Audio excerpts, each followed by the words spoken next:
Back in 1981, a really brutal quadruple murder in this remote mountain cabin just shattered a community. And for decades, the case went completely ice cold. But believe it or not, a recent, pretty stunning discovery has totally reignited the hunt for the truth. So today, we're going to unpack how this 40-year-old mystery is all of a sudden heating up.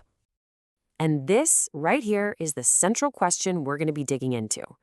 For 35 long years, the Keddie murders were just this haunting, unsolved mystery, a story of horrific violence with absolutely no justice.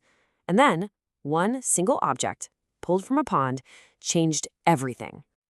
Okay, so the case was officially reopened back in 2013. But, this wasn't just another cold case file getting pulled from some dusty shelf.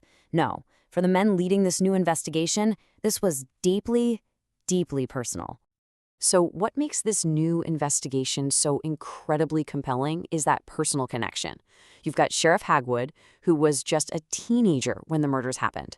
In fact, he'd spent the summer before working on a painting crew with the two murdered boys, John Sharp and Dana Wingate. And then their special investigator, Gamber. Get this, he was their martial arts instructor. Dana was actually at his house the day before he was killed. So you see, this isn't just a job for them. It's more like a promise they're keeping to friends they lost so long ago. All right, to really understand why this case is just so haunting, we have to go back in time, back to that quiet little resort town up in the Sierra Nevada mountains. Let's really put ourselves at the scene of the crime and try to piece together what happened on that terrible night in April of 1981. The final toll of this crime, it was just staggering. 4 people lost their lives in a single night of unimaginable violence. But to really grasp how this tragedy unfolded, we need to look at what the police found when they first showed up. So, when police first walked into Cabin 28, they'd found a horrific scene. Truly gruesome. But they only found 3 bodies. And that immediately raised a terrifying question. Where was the 4th victim? Well, that missing 4th victim was 12-year-old Tina Sharp. She wasn't among the dead there in the cabin. She had just vanished. And that added this horrifying layer of abduction to what was already a brutal massacre. Let's take a look at the timeline of that night to really understand how this all went down. Okay, this timeline is just chilling. On the evening of April 11th, it seemed like a totally normal night in Cabin 28. The mother, Sue Sharp, she's home with her younger kids. Her 14-year-old daughter, Sheila, is at a sleepover right next door. A decision that, well, it ended up saving her life. Later that night, her son John and his friend Dana come home. And then, the next morning, it's Sheila who walks back into her own cabin and discovers this unimaginable horror. And in this just heartbreaking twist, her 2 younger brothers and their friend, they were found asleep in another bedroom, completely unharmed. They'd apparently slept through the entire thing. The scene inside was just absolute carnage. Sue Sharp, her son John, and his friend Dana Wingate, they were all bound with medical tape and electrical wire. They'd been stabbed, bludgeoned with hammers, and strangled. And of course, tragically, 12-year-old Tina was missing, taken from this scene of horror. It would be another 3 years before her skeletal remains were found, miles and miles away. Now, you'd think a crime this brutal would have launched a massive, really meticulous investigation. But what happened next is, honestly, just as shocking as the murders themselves. The initial investigation was just riddled with errors, and 2 prime suspects, well, they just walked free. So the focus pretty quickly fell on 2 men. Martin Smart, who was a neighbor, living just 2 doors down in Cabin 26, and his house guest, an ex-convict named John Bo Bubade. And here's a really strange twist. Smart's own stepson was one of the boys who slept through the murders unharmed in Cabin 28. Both men were questioned, but in a move that has just baffled investigators for decades, they were never, ever charged. And the fact that the authorities did nothing gets even more baffling when you hear this. This is a direct quote from a letter Martin Smart wrote to his wife Marilyn right after the murders, right when she left him. This reads like a straight-up confession. I've paid the price of your love, and now that I've bought it with 4 people's lives, you tell me we are through. And yet, this letter wasn't enough for the authorities to act. And the missed chances for justice just kept piling up. Years later, a therapist comes forward with an absolute bombshell. Smart had confessed to him. He said he'd killed Sue Sharp because she was trying to convince his wife to leave him. He even told the therapist he killed the woman and her daughter. But when a Department of Justice was told about this, way back in 1981, they just dismissed this direct confession as hearsay.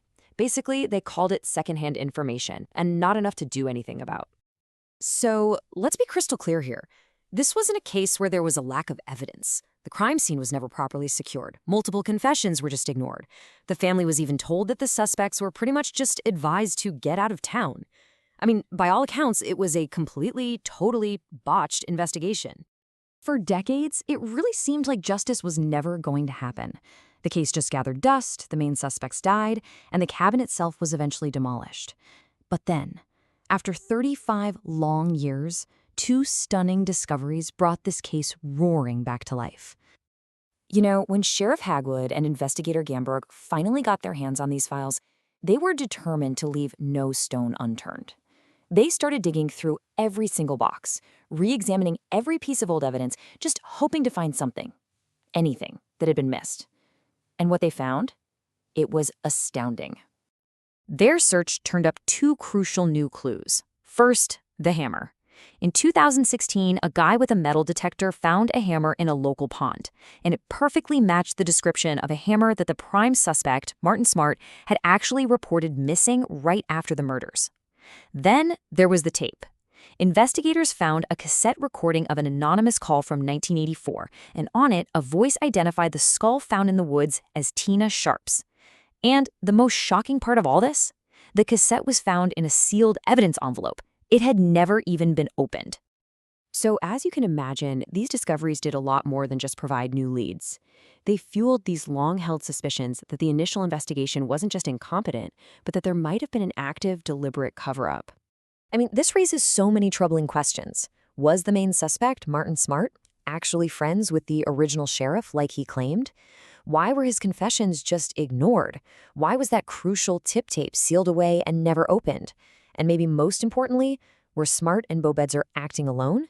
The new investigators, they believe there were accomplices who helped get rid of evidence and abduct Tina, and they think some of them are still alive today, holding the final pieces of this puzzle.